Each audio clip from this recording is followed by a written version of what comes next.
Hey guys, starting again. Trying not to get interrupted. It's midnight and I still get interrupted.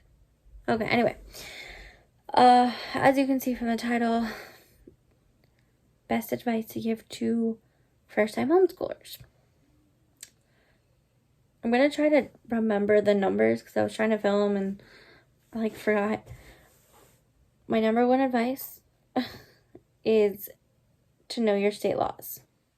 Every state is different. There are 12 states in the United States that do not have regulations, and then the rest are different. New York happens to be one of the toughest, which personally I find it reasonable. That's just my opinion. Just know your state laws. Begin there. You can obviously Google your state, or if you're in another country and you're watching this, you can Google your state or your country and then your homeschooling laws or HSLDA with your state. That'll help you. I don't know how it is in other countries. I know some places are relaxed, some places are new to homeschooling. I can only speak about the United States and more specifically New York. Okay, now that we've got that covered. While you're researching, I advise, at least with your child, to deschool. What does deschooling mean?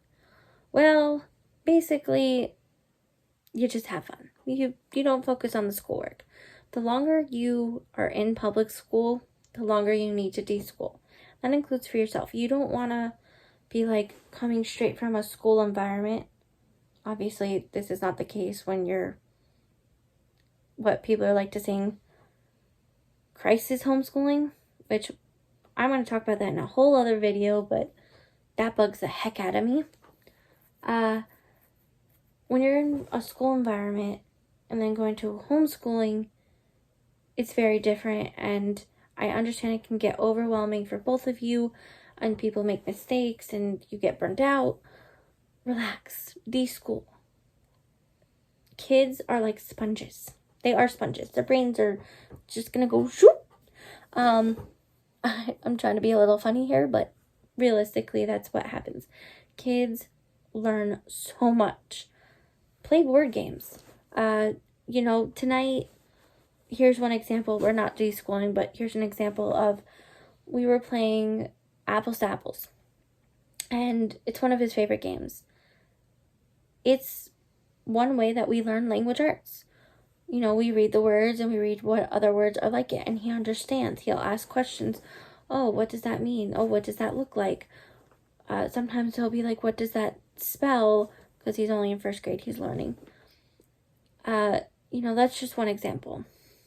We're cooking, we're doing life skills. He loves to clean. It's amazing.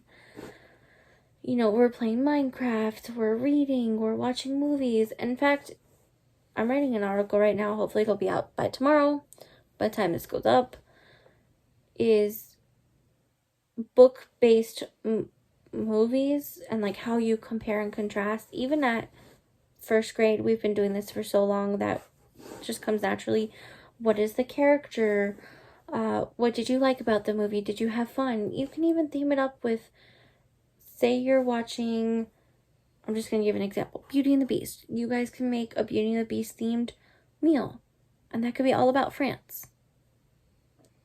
Just something simple. I mean, that doesn't sound that simple, but my point is, you're having fun and you're learning. If you can, obviously we're on stay-at-home orders, so it depends on your area and what you have access to. Is we have a private play set and trampoline. I take him out on a good day. Apparently it's gonna snow yet again. It's been snowing and hailing and raining for the last 3 weeks, which is driving me up a wall. It's been cold, but we're making do. When it's not raining or snowing, we go out. We're crafting, we're playing, we're laughing, it doesn't matter. We're learning in other ways. We've also had the TV on a lot, which I'm personally not against screen time. I find screen time can be very beneficial. Obviously, it depends on your kid and depends on what they're watching. But we've had the Animal Planet on for, oh gosh, like the last, again, 3 weeks. It's been raining. And he's been learning through that. It's not the only thing we've had on, but just an example of one of the most educational things that we've had on as of the last few weeks. But you guys get the point. We're not focusing as much on, not we, in deschooling, you're not going to focus on the worksheets and the workbooks and the actual curriculum you're going to use. You're just going to play, explore, get it all out. Don't get burned out. This is your time as a parent to prepare yourself. And I'm about to go into that. That is my third and fourth part. Okay, number 3. What is your child's learning style? This will help you determine the next part. Well, the next 2 parts. So 4 and 5. Sorry, confusing. I know. I'm trying not to be. What is your child's learning style? There are a lot of different learning styles. You guys can check that out in an article on my blog. And I will have another video out about that so you guys can learn what those styles are. Maybe you can recognize it. There are quizzes online. I think it's Educate Planner or Education Planner has one. Let me just double check. That I found was very beneficial. Sorry guys, I should have just double checked this prior to it. Learning style. No, that wasn't.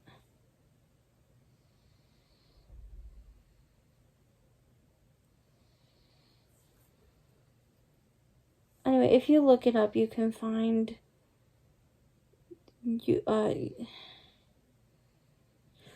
anyway, you can Google it. You can look it all up. Again, I will have my blog linked down below. You guys can search through it. I'm trying to organize it and trying to give you guys more information as quickly as possible. Between running a business, homeschooling, being injured, blogging, life, you kind of go slow. What else was I gonna say? Oh yeah, okay. So on to my next part. I also have an article about the different homeschooling methods. Now, homeschooling and crisis homeschooling are not the same. Now, yes, I understand that you're technically schooling at home, which is a method, and I will go into that again in that video, but you are still reporting to your school that you're registered at.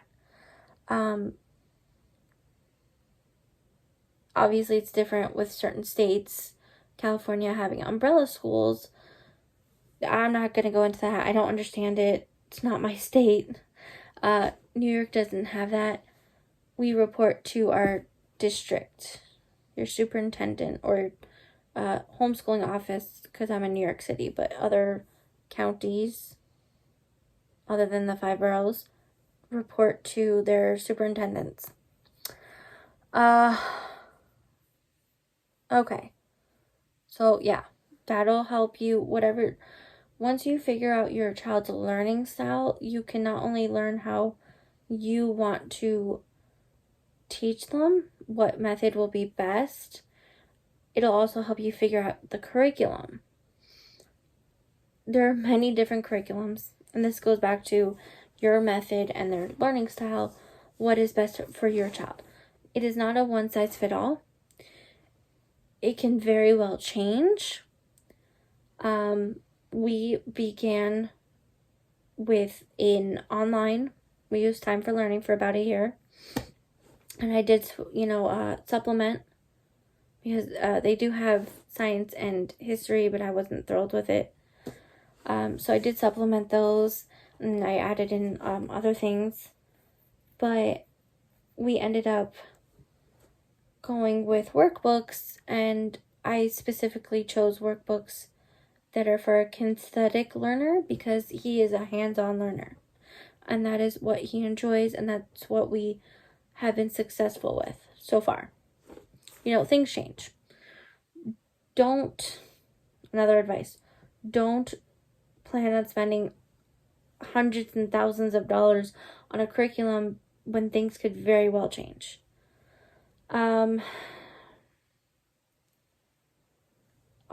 Look, you can run your household whatever way you want. I don't want you to get burned out. And we all get it. We really do. We all have our moments. That's why when I say deschool, there are days where I'm like, Matthew, I can't. Today is just not a day. Let's do something else. When I talked about the screen time, we are doing workbooks. That is our goal. 4 times a week, we do workbook for about an hour, and then we unschool because that is the method that works best for him. But there's times where Matthew just watch Animal Planet for a while. Like, we'll just sit here and watch, or he'll ask a question and we'll research it. We'll find a book on it. We'll find a YouTube video on it or documentary. We'll play games. Like I said, we'll craft. There's just all sorts of things you can do. It's gonna be okay. It's just gonna be okay. Things change. You'll find your groove. Some people like schedules and it works for you and it works for your kid. That's great and wonderful. Other people kind of just don't do schedules. Like I said, I can make as many schedules as I want. It's not gonna happen. Like, realistically, that's just how I am. We'll just get it done. It's not the best method, but it works for us. Like I said, not one size fits all. You will find your groove. And most importantly, you are not alone. You are not alone. There are so many homeschoolers out there, and so many people that have a similar question, or were in that place, or dealt with things, found different problems or different solutions to the problems. That's the one amazing thing about being a homeschooler. There's always a solution. Always. And it's okay. If it doesn't work out for you, it doesn't work out for you. You can always return back to public school or private school or whatever your child was at. It's going to be okay. Don't be afraid if you want to homeschool for a year and then go to a different school, or you want to homeschool just for elementary and then go to middle school or into high school, whatever it is, it's going to be okay. Yeah, so anyway, that is my advice. If you guys have any questions at all, feel free to message me down below. I am going to post on my Instagram as well a question for homeschoolers and see the response that I get. I don't know if I have that many people that are asking about it, but I know on my, like I said, on the homeschooling groups, there are tons of questions, and I don't always have the answer, but I'm going to try. I do a lot of research. I actually enjoy that. I'm a weirdo. Anyway, I hope you guys have a good day, because by the time this goes up, it will be Monday. And I hope you are all staying safe and staying healthy and listening to those guidelines, because let me tell you, I can rant all day about that. Love you guys.